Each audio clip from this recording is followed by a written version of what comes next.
Hello students, welcome back to our channel the Edu Excel and e learning platform. और जैसा कि आप लोगों को पता है, हम लोग 11th एंट्रेंस की प्रिपरेशन कर रहे हैं और हम लोग टारगेट कर रहे हैं 11th एंट्रेंस को। हम लोग टारगेट कर रहे हैं 11th एंट्रेंस को, और वो 11th एंट्रेंस की प्रिपरेशन चाहे आप एएमयू के लिए कर रहे हो, चाहे आप लोग जामिया के लिए कर रहे हो, या फिर आप लोग वो प्रिपरेशन बीएचयू के लिए कर रहे हो। और 11th एंट्रेंस के साथ साथ बेटा यहां पर मैं डिप्लोमा इन इंजीनियरिंग भी कवर करवा रहा हूं।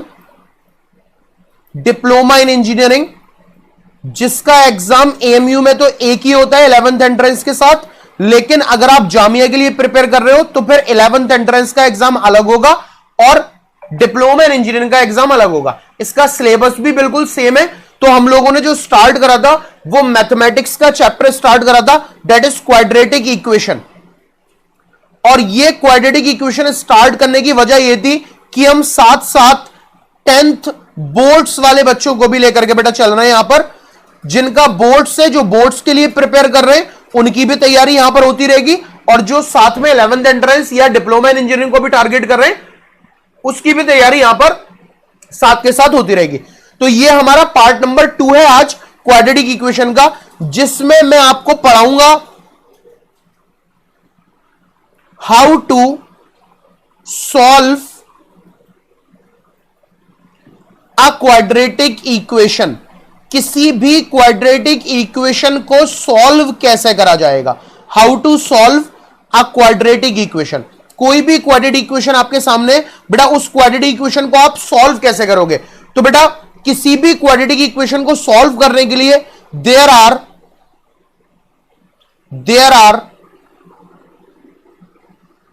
4 methods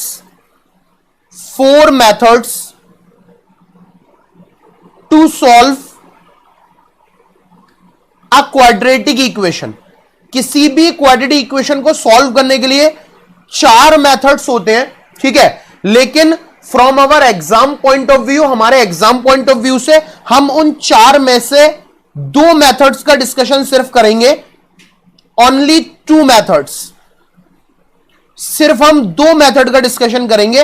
होते 4 हैं, लेकिन from our exam point of view 2 method का डिस्कशन करेंगे।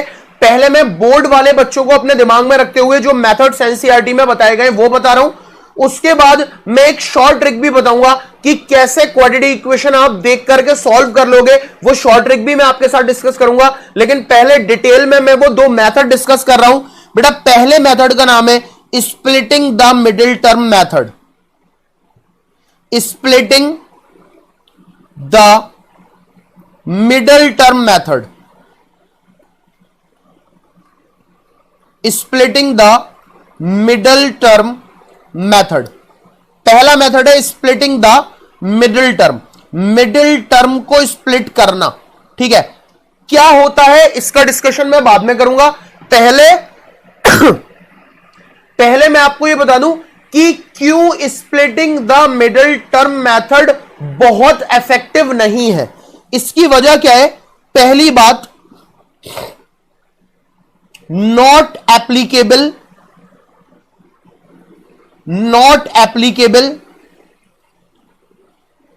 on all types of quadratic equation। सारे तरह की क्वाड्रेटिक इक्वेशन पे ये एप्लीकेबल नहीं है, ठीक है। ये एप्लीकेबल सब तरह की क्वाड्रेटिक इक्वेशन पे नहीं हो सकता। ये बहुत सारी जगह बहुत सारी क्वाड्रेटिक इक्वेशन पर फेल हो जाता है, ठीक है। इसीलिए इफेक्टिव कम है, क्योंकि ये बहुत क्वाड्रेटिक इक्वेशन पे फेल हो रहा है, हर तरह की क्वाड्रेटिक इक्वेशन सॉल्व नहीं कर पा रहा। इसीलिए हमें कोई ऐसे मेथड की जरूरत है जो ये भेदभाव ना करे कि कुछ क्वाड्रेटिक इक्वेशन को सॉल्व करके आंसर दे दे और कुछ क्वाड्रेटिक इक्वेशन से कह दे कि भाई हम तुम्हें सॉल्व नहीं कर पाएंगे। हमें ऐसा मेथड नहीं चाहिए था। हमें एक ऐसे मेथड की रिक्वायरमेंट थी, एक ऐसे हीरो की रिक्वायरमेंट थी जो क्वाड्रेटिक इक्वेशन में डिफरेंशिएशन ना करे, हर तरीके की क्वाड्रेटिक इक्वेशन को सॉल्व कर दे। इसीलिए मार्केट में एक नया हीरो लॉन्च हुआ और एक नया मेथड आया, जिस मेथड को आप जानते हो क्वाड्रेटिक फॉर्मूला के नाम से। Quadratic formula. इसकी खास बात यही है कि ये all types of quadratic equation को सॉल्व कर सकता है। It can solve all types of quadratic equation. All types of quadratic equation, हर तरह की क्वाड्रेटिक इक्वेशन को सॉल्व करने की ताकत ये हमारा हीरो रखता है। और ये इस वर्ल्ड का, इस मैथमेटिक्स वर्ल्ड का किसी भी क्वाड्रेटिक इक्वेशन को सॉल्व करने के लिए हमारा नया हीरो, जो कोई भेदभाव नहीं कर रहा, हर तरह की क्वाड्रेटिक इक्वेशन सॉल्व कर रहा है। इसीलिए ये बहुत ज्यादा इफेक्टिव है। ठीक है, तो मेन तो हमें क्वाड्रेटिक फॉर्मूला ही पढ़ना है, लेकिन क्योंकि हमारे सिलेबस में splitting the middle term method भी है, कई बार बोर्ड्स में ऐसे सवाल आ जाते हैं जहां लिखा होता है कि इस पर्टिकुलर इक्वेशन को आप स्प्लिटिंग द मिडिल टर्म से ही सॉल्व करो। तो इसीलिए स्प्लिटिंग द मिडिल टर्म क्या होता है यह जानना जरूरी है। तो पहले मैं स्प्लिटिंग द मिडिल टर्म का डिस्कस करूंगा, उसके बाद क्वाड्रेटिक फॉर्मूला पे आऊंगा। लेट अस सपोज दैट, पहले मैं इसका नाम दे देता हूं splitting middle term. Splitting the middle term, इसका मतलब क्या है? स्प्लिट का मतलब है ब्रेक करना। ब्रेक करना है, किसे ब्रेक करना है? मिडिल टर्म को। मिडिल टर्म, जो टर्म बीच में है उस टर्म को ब्रेक कर दो। जैसे ही उस टर्म को ब्रेक करोगे उसी को हम स्प्लिटिंग द मिडिल टर्म बोलते हैं। जैसे कोई भी क्वाड्रेटिक इक्वेशन ऐसी लगती है, ax square plus B X plus C equal to 0। तो इस मेथड में हमारा फोकस रहता है कि हम इसको ब्रेक करें, इसको ब्रेक कर लें, इसको स्प्लिट कर लें, इसको ब्रेक कर लें। इसीलिए इसको क्या बोले? Splitting the middle term method. कैसे ब्रेक करते हैं वो मैं आपको दिखा दे रहा हूं। Let us take an example, X square minus 8x minus 9 equal to 0। ये मैंने एक क्वाड्रेटिक इक्वेशन लिखी और मैंने आपसे कहा फाइंड अल्फा एंड बीटा, दो रूट्स बताइए by using splitting the middle term method. इस मेथड का यूज करके अल्फा और बीटा की वैल्यू बताइए। तो बेटा कैसे करते हैं ये सुन लो। हम एक्स स्क्वायर का कोफिशिएंट देखेंगे। एक्स स्क्वायर का कोफिशिएंट क्या है? कोफिशिएंट एक्स स्क्वायर का कोफिशिएंट क्या है? 1। एक्स स्क्वायर से पहले 1। और लास्ट वाला टर्म देखेंगे, लास्ट वाला term, last term that is C, वो कितना है? 9। ठीक है।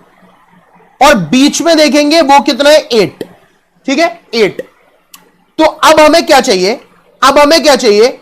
अब हमें ऐसे दो नंबर्स चाहिए, ऐसे दो नंबर्स जिन्हें जब हम मल्टीप्लाई करें, ऐसे दो नंबर्स जिन नंबर्स को जब मैं मल्टीप्लाई करूं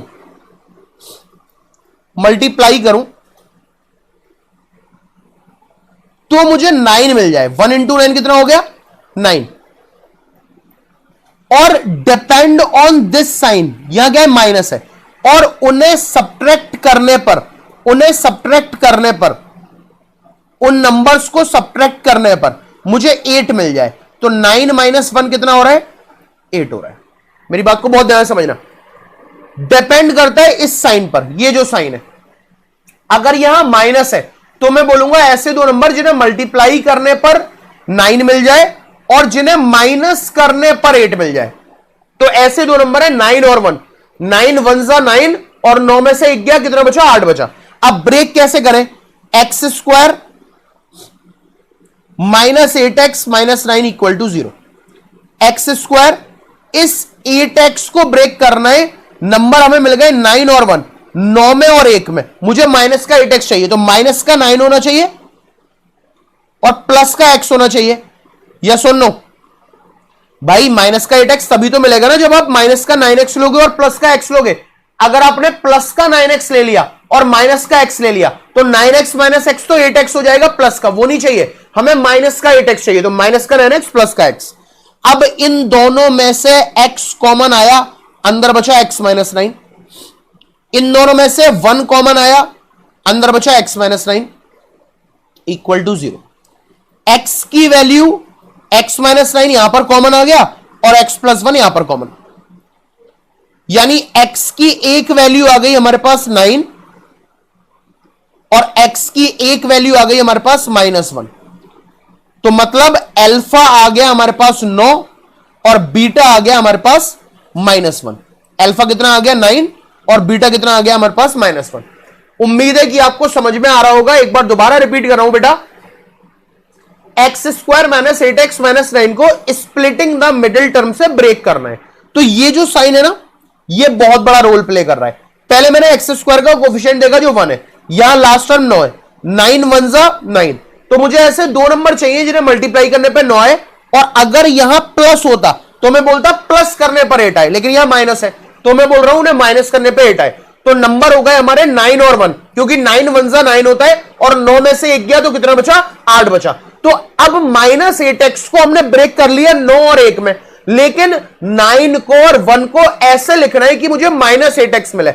अगर आपने +9x माइनस x कर दिया तो आंसर 8x प्लस का आएगा। हमें माइनस का चाहिए, इसीलिए -9x और प्लस x लिया है। फिर x² और 9x में से x कॉमन निकाला, x माइनस 9 बचा, और वहां से 1 कॉमन निकाला, x माइनस 9 बचा। एक x की वैल्यू आ गई 9, एक x की वैल्यू आ गई -1। 9 क्यों आई है, क्योंकि यहां माइनस है। यहां -1 क्यों है, क्योंकि यहां प्लस है। तो ये अल्फा आ गया 9 और बीटा आ गया -1।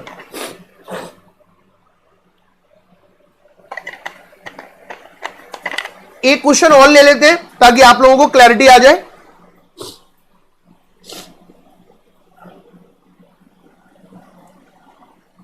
एक सवाल मेरा अब दूसरा ये है, x² plus 3x minus 40 is equal to 0। Find alpha and beta. Find alpha and beta. बेटा ये जो है ना, ये साइन यही सब कुछ करवा रहा है। यहां माइनस है तो मैं सोचूंगा माइनस करने पर 3 मिले, अगर यहां प्लस होता तो मैं सोचता प्लस करने पर 3 मिले। x² का कोफिशिएंट कितना है 1, या लास्ट टर्म कितना है 40।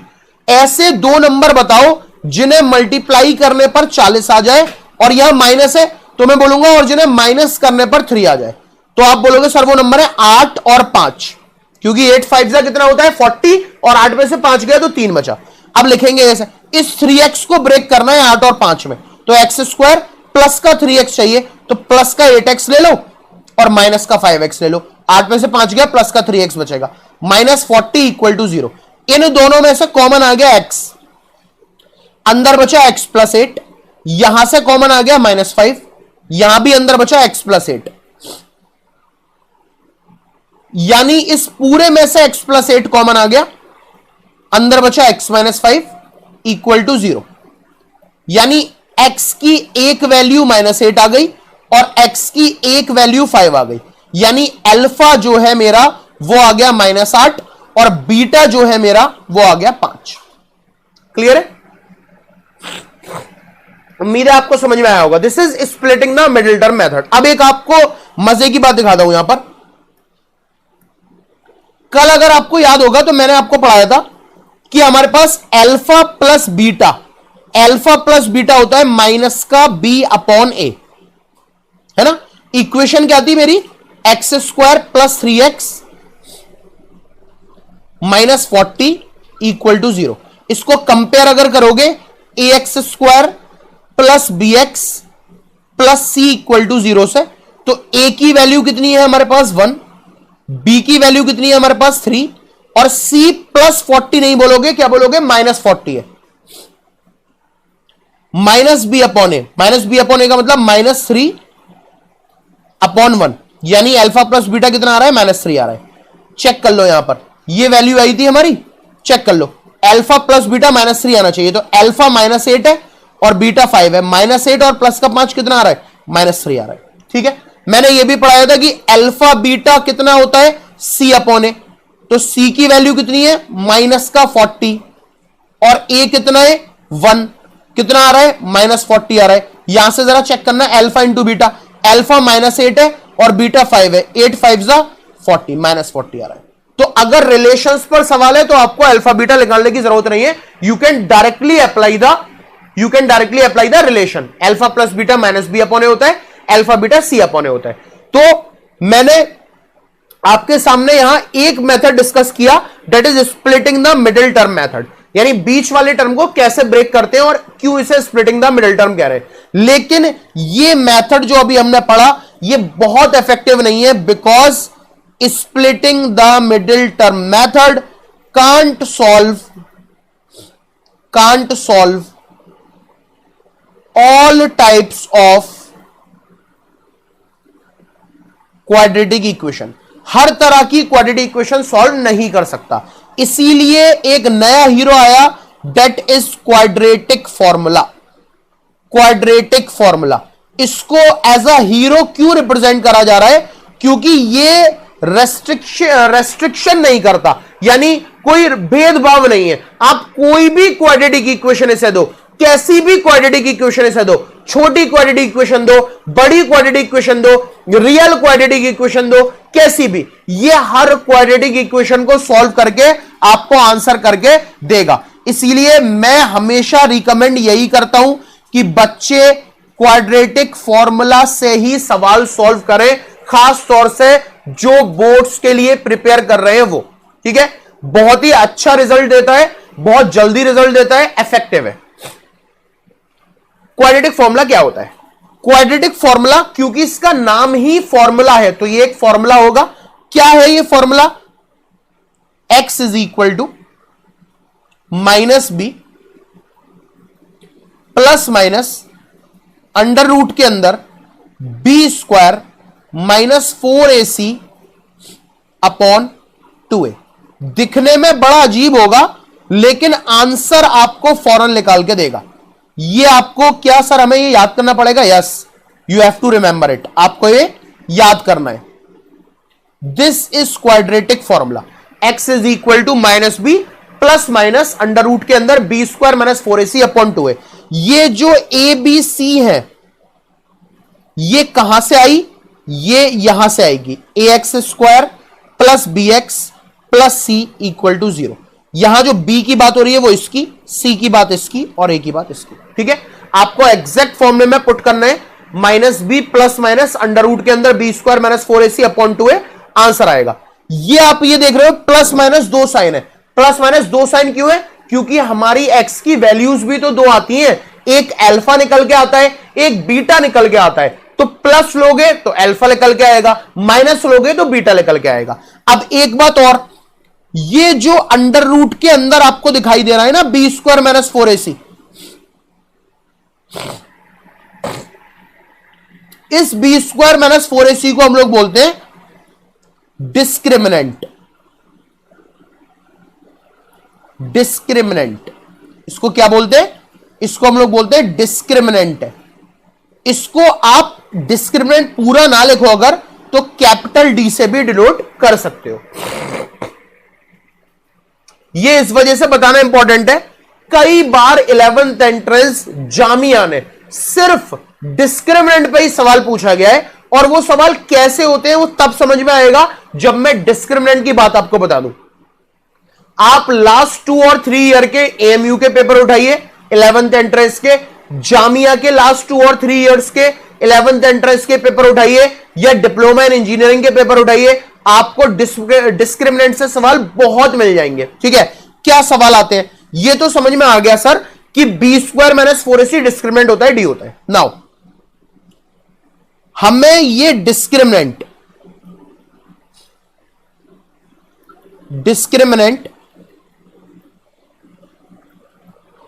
tells us about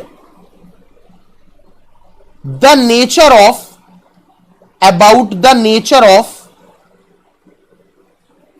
roots या about the nature of solutions, about the nature of zeros, about the nature of alpha and beta।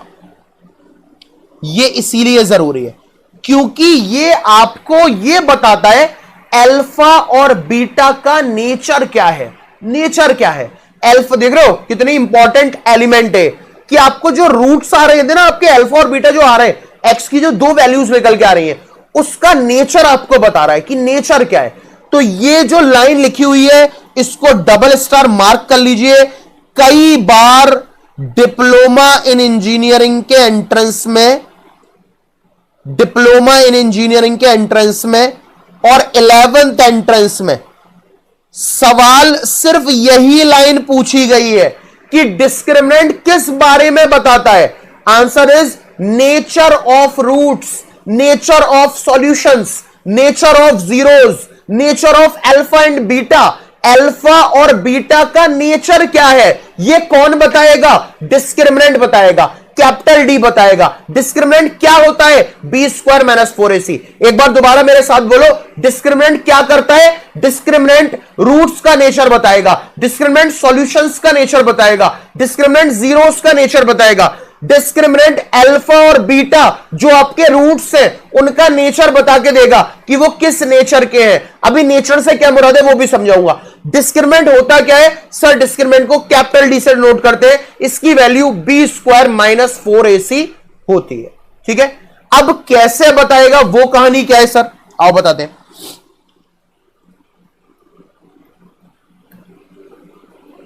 वो कहानी बताते हैं ना।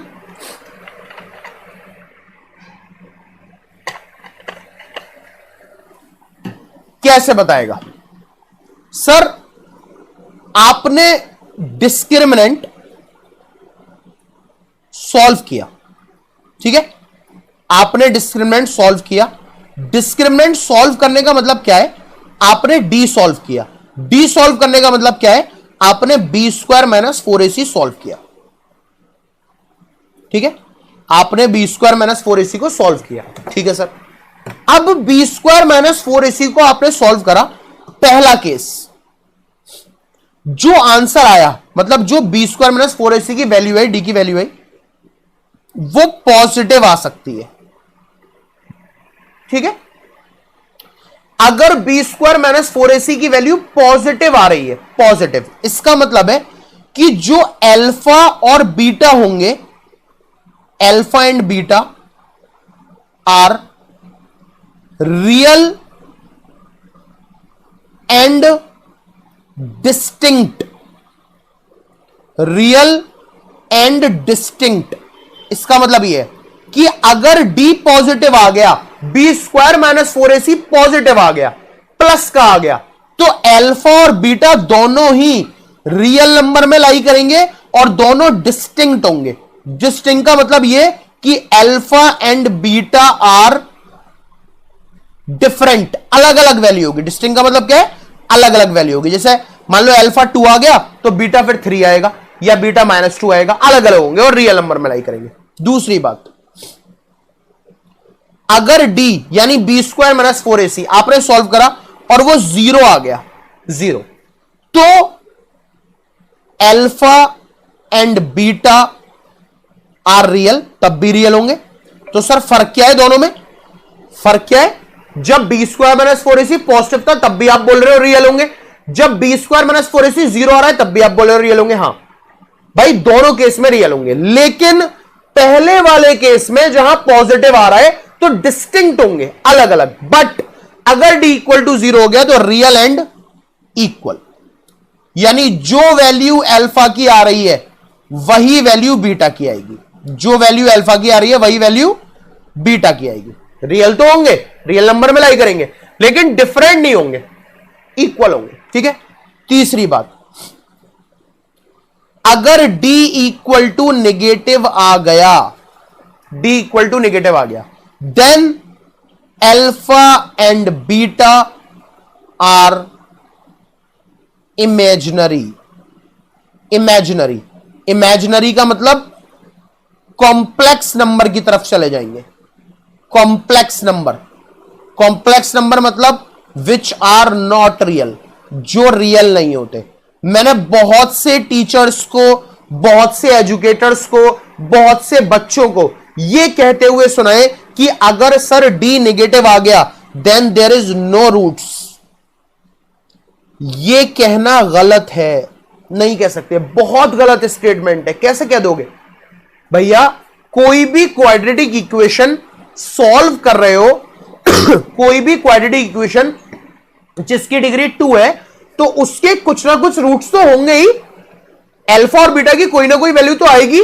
तो नो रूट्स कहना बहुत गलत है, ये कभी नहीं कह सकते। बहुत टीचर्स को, बहुत स्टूडेंट को कहते हुए सुना है नो रूट्स नहीं। अगर आपको नो वाले स्टेटमेंट में आंसर देना है तो आप ये बोल सकते हो no real roots, no real roots. इसका मतलब और इसका मतलब दोनों में जमीन आसमान का फर्क है। अगर आप ये बोल रहे हो कि डी निगेटिव आया और इसका मतलब है नो रूट्स, इसका मतलब आप ये बोलना चाह रहे हो कि अल्फा बीटा की कोई वैल्यू आएगी नहीं, जबकि आपको बोलना क्या चाहिए? There is no real roots. Sir answer तो आएगा लेकिन रियल नहीं होगा, तो रियल रूट्स नहीं है, इमेजिनरी आंसर आएगा, कॉम्प्लेक्स नंबर आएगा जो हमारे सिलेबस में नहीं है।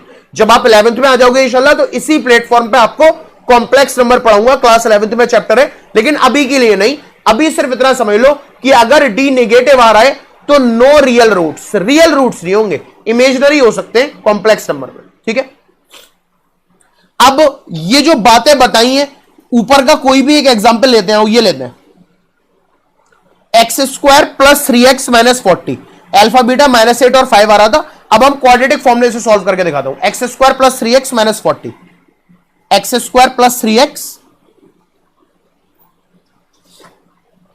Minus 40 equal to 0। ये मैंने आपको एक क्वाड्रेटिक इक्वेशन दे दी।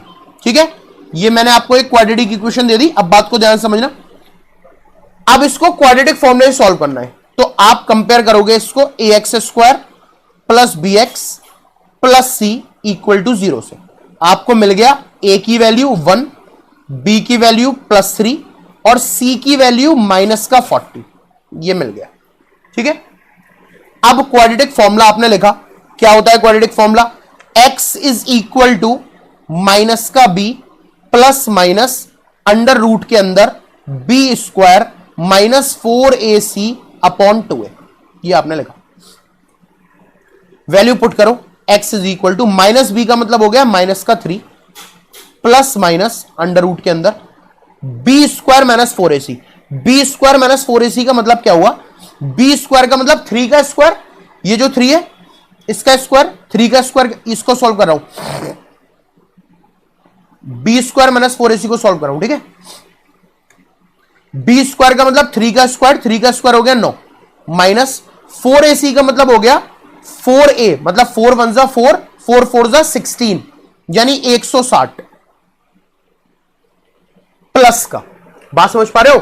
बी स्क्वायर का मतलब तो 3 का स्क्वायर 9 हो गया, माइनस 4ac मतलब 4 इंटू 1 इंटू माइनस 40, तो माइनस 160 आया, लेकिन माइनस माइनस प्लस हो गया। अब ये अंडर रूट के अंदर कितना आ गया? 160 और 9 169, ये आ गया अंडर रूट के अंदर 169 अपॉन 2a। 2a का मतलब 2 इंटू 1। ठीक है, x is equal to minus का 3 प्लस माइनस 169, 13 का स्क्वायर रूट होता है अपॉन 2। अब एक बार प्लस लोगे, एक बार पॉजिटिव का साइन ले लो, तो आ जाएगा alpha. Alpha is equal to, अगर प्लस का 13 ले रहे हो तो प्लस के 13 में से 3 गया, बचा 10/2। अल्फा की वैल्यू कितनी आ गई? Alpha is equal to 5। और अगर नेगेटिव ले रहे हो तो बीटा इज इक्वल टू -13 और माइनस का 3, माइनस का 16/2, तो आ गया beta will be equal to कितना? 2 8 जा 16 माइनस का 8। ठीक है, तो आप इससे डायरेक्ट भी कर सकते हो। अब आप कहोगे सर इससे अच्छा तो वही था, स्प्लिटिंग द मिडिल टर्म छोटा था। वो बेटा हर क्वाड्रेटिक इक्वेशन पे नहीं लग सकता, ये हर क्वाड्रेटिक इक्वेशन पे लग सकता है और बहुत आसान है। ठीक है, मैंने अभी थोड़ा डिटेल में बताया, इस वजह से स्टेप हो सकता है आपको बड़े लग रहे हो, लेकिन आसान है। ठीक है, now nature of the roots का काम क्या है? एक और एग्जांपल लेते हैं ऊपर से ही।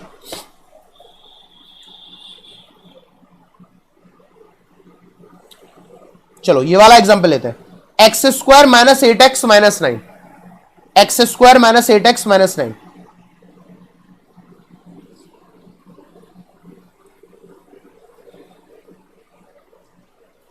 जामिया में यही सवाल तो नहीं, लेकिन ऐसा सवाल, मुझे फॉर्मेट याद है, एक सवाल पूछा गया कि ये इक्वेशन है मान लो कोई, तो तो इसका नेचर क्या होगा, व्हाट इज द नेचर? तो आप क्या बोलोगे इसमें, आप बी स्क्वायर माइनस 4ac निकालोगे फौरन। बी स्क्वायर माइनस 4ac देखो कितना आ रहा है। तो यहां a की वैल्यू हमारी 1 है, b की वैल्यू हमारी माइनस का 8 है, और c की वैल्यू कितनी है, माइनस का 9 है ना। b की वैल्यू माइनस 8 है, c की वैल्यू माइनस 9। बी स्क्वायर का मतलब है माइनस 8 का स्क्वायर, 8 8 जा 64 माइनस 4ac, 4 1 जा 4, 4 9 जा 36, प्लस का 36 आएगा, 6 4 10 100। डी कितना आ रहा है, 100। ठीक है, ये डी पॉजिटिव आ रहा है, पॉजिटिव। इसका मतलब नेचर कैसा है, रियल रूट्स होंगे और डिफरेंट होंगे, रियल एंड डिफरेंट। तो ये वाला ऑप्शन जो होगा उस ऑप्शन को आप मार्क कर दोगे, रियल होंगे और डिफरेंट होंगे। चेक कर लो, ऊपर सॉल्व करा था, रियल और डिफरेंट रूट आ रहे होंगे। ये देखो 9 और -1 आ रहे हैं, तो रियल है और अलग अलग आ रहे हैं। ठीक है, तो कल हम क्वाड्रेटिक इक्वेशन के आगे सवाल सॉल्व करेंगे, किस तरीके के क्वेश्चन आते हैं। कल की क्लास में हम क्वेश्चन सॉल्व करेंगे। ठीक है, आज मैंने बेसिक्स पढ़ा दिया है। थैंक यू वेरी मच बेटा। वीडियो को लाइक करिए जितना ज्यादा हो सके। जो लोग भी आपको पता हो जो तैयारी कर रहे हैं 11th एंट्रेंस की, उनको ज्यादा से ज्यादा शेयर करिए, चैनल को सब्सक्राइब करिए और इसको बहुत प्यार दीजिए। अल्लाह हाफिज टू ऑल।